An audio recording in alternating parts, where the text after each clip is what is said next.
வணக்கம் ஆனந்தி.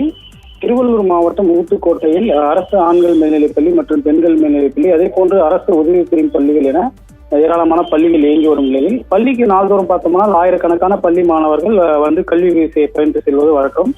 இந்நிலையில் பார்த்தோம்னால் ஊத்துக்கோட்டையில் செங்குன்றம் நோக்கி செல்லும் அரசு பேருந்து, அதாவது பேருந்து நிலையத்தில் நிறுத்தி வைக்கப்பட்டிருந்தது. அப்போது பள்ளி விடும் நேரம் என்பதால் பள்ளி மாணவ மாணவிகள் சிலர் பேருந்தில் ஏறி நின்றதால் சில மாணவர்கள் அந்த பேருந்தை சுற்றி நின்று கொண்டிருந்ததாக கூறப்படுகிறது. இந்நிலையில் பார்த்தோம்னா பேருந்து அங்கிருந்து, அதாவது பேருந்து நிலையத்தில் இருந்து சற்று இயக்க துவங்கிய முன்னர் பார்த்தோம்னா பின்பகுதியில் இருந்த கண்ணாடி வந்து உடைக்கப்பட்டு சுக்குநூறாக நொறுங்கி கீழே கொட்டியது. அதே போன்று அந்த பேருந்துக்கு உள்ளேவும் கொட்டியுள்ளது. இதனால் பேருந்துக்கு உள்ளே இருந்த மாணவ மாணவிகள் அலறி அடித்து ஓட்டம் பிடித்து கீழே இறங்கி ஓடி வந்துள்ளனர்.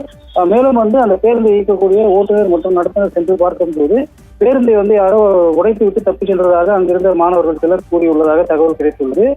குறிப்பாக பார்க்க போனோம்னால் இந்த பேருந்து நிலையத்திலே இதுவரை வந்து வாரத்துக்கு ஒரு முறை இது போன்ற அரசு பேருந்துகள் கண்ணாடிகள் உடைக்கப்படுவது வாடிக்கையாக உள்ளது. குறிப்பாக மாணவர்கள் அட்டூழியத்தில் இறங்கியுள்ளதாகவும் தாங்கள் பேருந்துகளை இயக்க முடியவில்லை என்று கூறி இந்த பேருந்து ஓட்டுநர்கள் அதே போன்று நடத்துனர்கள் வந்து நம்மிடம் குற்றச்சாட்டை முன்வைக்கின்றனர். குறிப்பாக பள்ளிவிடும் வேலைகளில் பார்த்தோம்னா பேருந்து நிலையங்களில் காவல்துறையினரை வைத்து மாணவர்களை வீட்டுக்கு அனுப்பும் வரை ரோந்து பணியில் ஈடுபட வேண்டும். அதே போன்று இது போன்று கண்ணாடி உடைப்பு உள்ளிட்ட வேலைகளில் ஈடுபடும் மாணவர்கள் மீது உரிய நடவடிக்கை எடுக்க வேண்டும் என்று வந்து பார்த்தோம்னா ஓட்டுநர்களும் நடத்துனர்களும் கோரிக்கை வைத்துள்ளனர். ஆனந்தி, தகவல்களுக்கு நன்றி மோகன்.